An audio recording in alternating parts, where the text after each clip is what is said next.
Let's move to another important part, which is, yeah, practice. You know, all the people speak about practice, and really it's the key to success.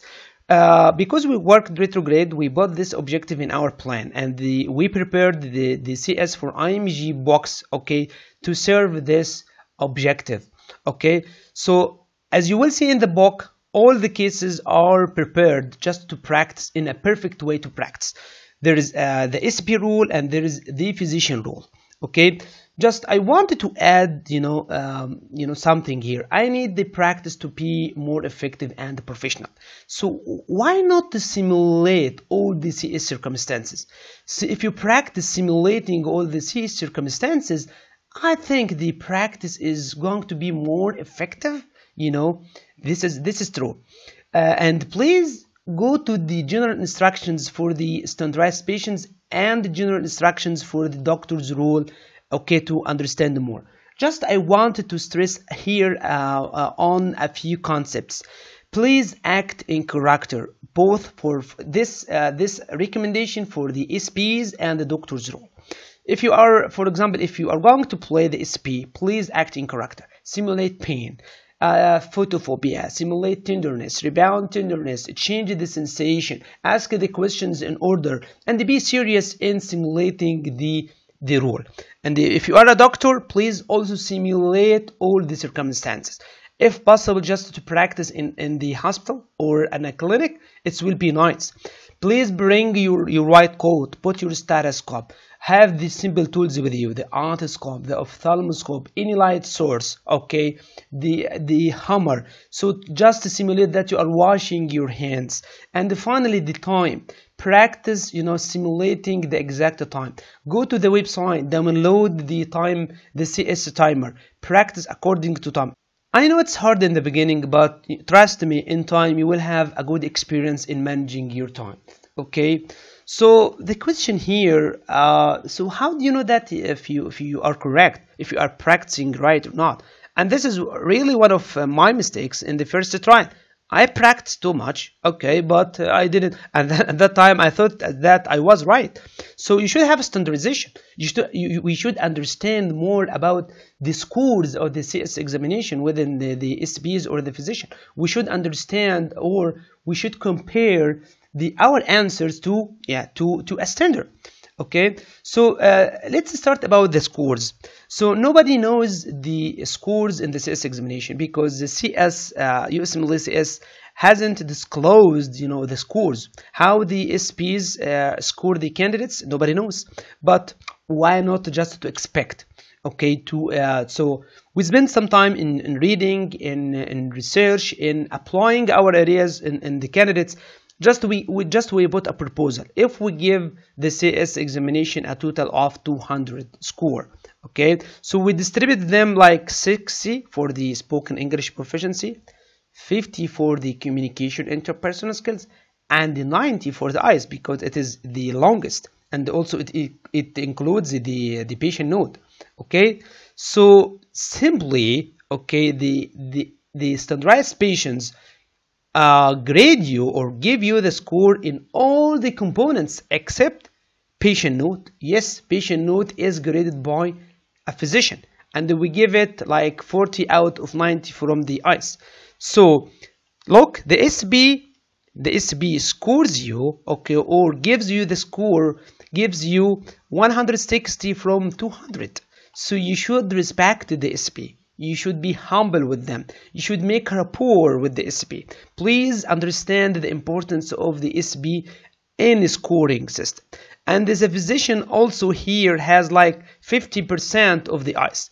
So the SP grades you in spoken English proficiency totally 100%, and in communication interpersonal skills, and like he has 50% of the ICE, and the physician is given the like 50%. Okay, just a proposal, and you will discover the value of these scores in improving your level. You should know if you are improving or not in practicing. Okay, let's move to the checklists. As I just explained now, you should have a standardization to know that you are correct or not. and it was a problem for us. So how, how to develop a system for checklists. Okay, so we spent some time, in developing, the checklists, and this is a proposal, just a proposal. It doesn't have any relation to the checklists that exist in the CS examination, but it is just an expectation, okay, a realistic expectation from our reading and our research. And consider yourself like SP, okay, and grade your partner. Okay, this is a scale from 0 to 15. This is for the spoken English proficiency, and this is for listening. And then this is a scale from 3 to 10 for the clarity of speech, necessity to repeat words, and the word choice. And we gave the spoken English proficiency a score of 60. Okay, and this is also a wonderful checklist for the communication interpersonal skills. And it is divided into at entry, closure, also throughout the encounter, in the history, in the physical examination. If you look here, just imagine yourself as SP. Check if the candidate knocked the door, called you by your family name, greeted you, and such. In closure, check if the candidate provided a summary of history and physical exam, preliminary diagnosis, suggested workup. In history, if he maintained the proper eye contact, if he supported your emotions, if he was able to foster an appropriate relationship.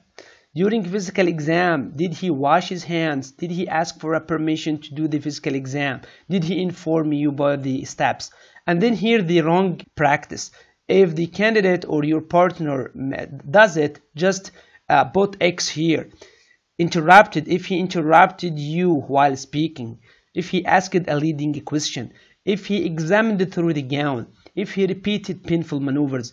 And we distributed the score according to the importance. For example, here the summary, okay, we give it like 5 because it's important. The eye contact here also is important. We give it 3.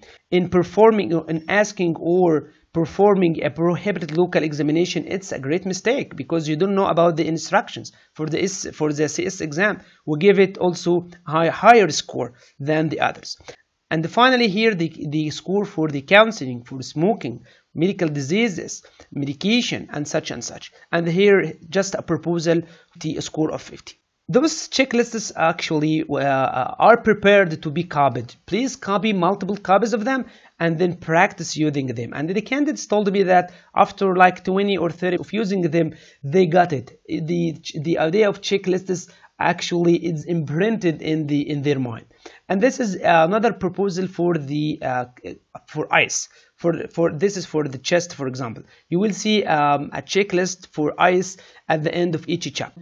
Please make multiple copies and use them in the beginning of your practice. Here is a box to write the differential diagnosis, and here is the same system strategy for the history, okay? And here is the box just to write any hints here for the communication interpersonal skills.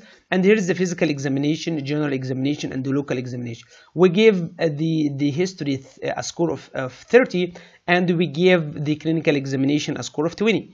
And this is another checklist for the neurological cases, and using the mnemonics that we are going to explain in the neurology chapter. And it has the same strategy in history, same strategy in the physical examination, general examination, local examination, and the special maneuver. And always you put here a box just to write your differential diagnosis, okay? And here is the patient note. I think we explained it before. Just we put it here. We give a proposal of scoring here for the patient note. Lion's share. You know what is the lion's share? The differential diagnosis, diagnostic workup. We give it 50. Yes, it deserves. And we give 50 for the history and 10 for the physical examination typing. In case of pediatrics, there is no physical examination, so 10 can be given to the history. Okay.